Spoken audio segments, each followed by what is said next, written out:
ओम श्री गुरुवे नमः। जय भगवान नित्यानंद। भगवान नित्यानंद सदैव शांत और आनंद में लीन, शुद्ध ज्ञान व दिव्य प्रेम में तल्लीन रहते।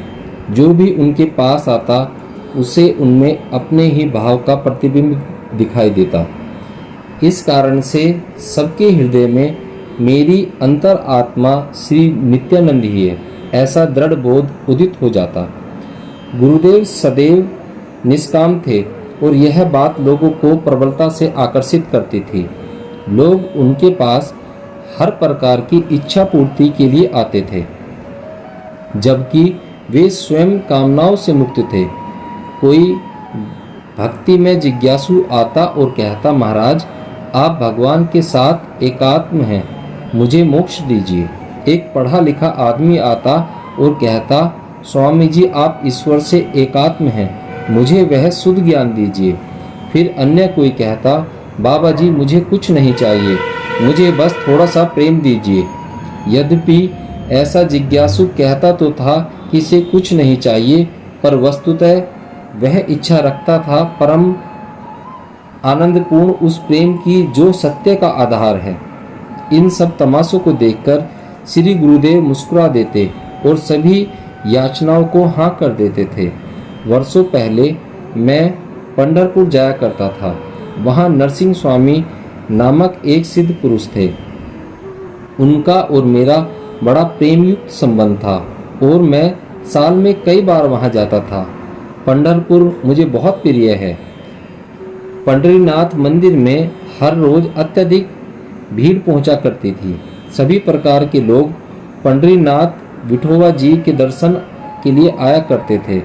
भक्त, सिद्धजन, विद्वान, पढ़े लिखे और अनपढ़, भोगी, त्यागी, रोगी, पापी और पुण्य आत्मा, महाराज और साधारण जन, वे श्री हरि को उस पुरातन और शक्तिपूर्ण प्रतिमा के अर्चनार्थ आते थे, जिनकी पूजा पंढरपुर में लंबे समय से की जा रही है। पंढरपुर में मैं उसी प्रकार के दृश्य का लघु रूप देखता था जैसा मैं गणेशपुरी में देखा करता था। भगवान नित्यानंद के दरबार में हर रोज लोगों की भीड़ लगी रहती थी। कुछ लोग विद्या मांगते थे, कुछ लोग धन, घर, नौकरी मांगते। अनेक स्त्रियां भी श्री गुरुदेव के पास आती। एक कहती, भगवान मेरा बच्चा नहीं है, कृपया मुझे बच्चा दीजिए। दूसरी कहती, भगवान 6 लड़कियां हैं, अब एक लड़का दो।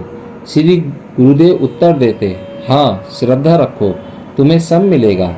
यह रोज का तमाशा था जो उनके चारों तरफ होता रहता था। कोई भक्त आकर उनसे कहता, बाबा जी मैं श्री दत्त की नित्य पूजा करता हूँ।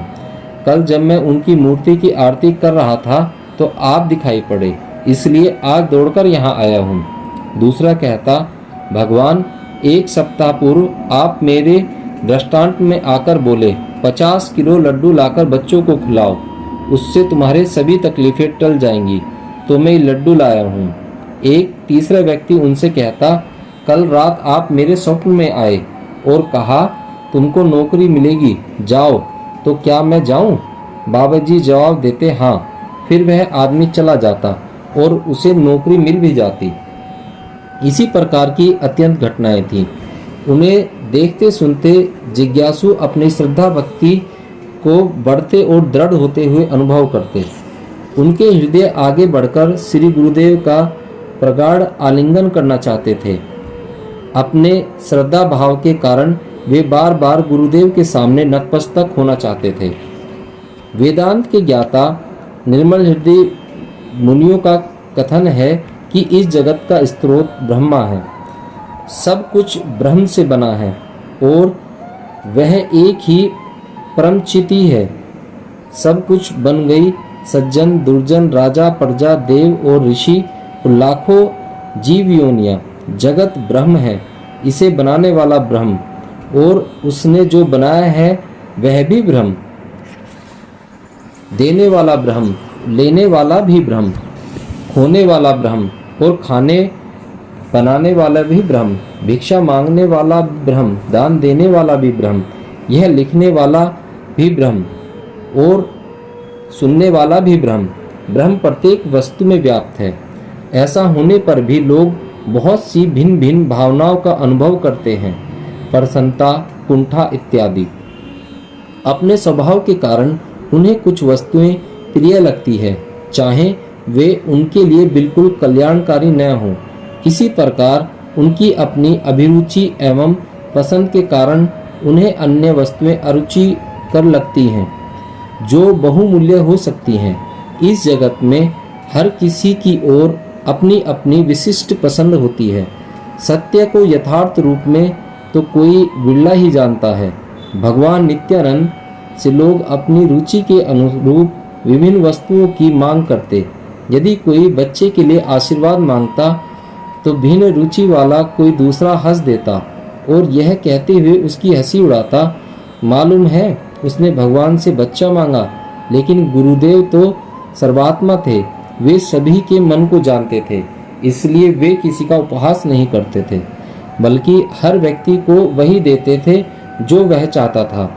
जब कोई उनके पास रोग निवृत्ति मांगने आता तो गुरुदेव उसकी जगह उससे परमार्थ प्राप्ति की कोशिश करने को कभी नहीं कहते। यदि नासमझी के कारण कोई ऐसे व्यक्ति की आलोचना करता तो वे कभी न बोलते, अपितु चुप रहते। कल्पना करो कि एक व्यक्ति कार से लंबा सफ़र कर रहा है, कार खराब हो गई है और उसे पता लगता है कि उसकी मरम्मत के लिए स्टील के एक पुर्जे की जरूरत है। वह पूछता है कि सबसे नज़दीक गैराज कहाँ है, ताकि उसे वह स्टील का पुर्जा मिल सके। पास में खड़ा आदमी कहता है, स्टील क्यों खरीदते हो? सामने वह एक आभूषण की दुकान है और उसके पास सोना चांदी है। इसकी जगह मैं तुम्हें सोना खरीदना चाहिए। फिर मोटर वाला गुस्से से बोल उठता है, क्या बात कर रहे हो?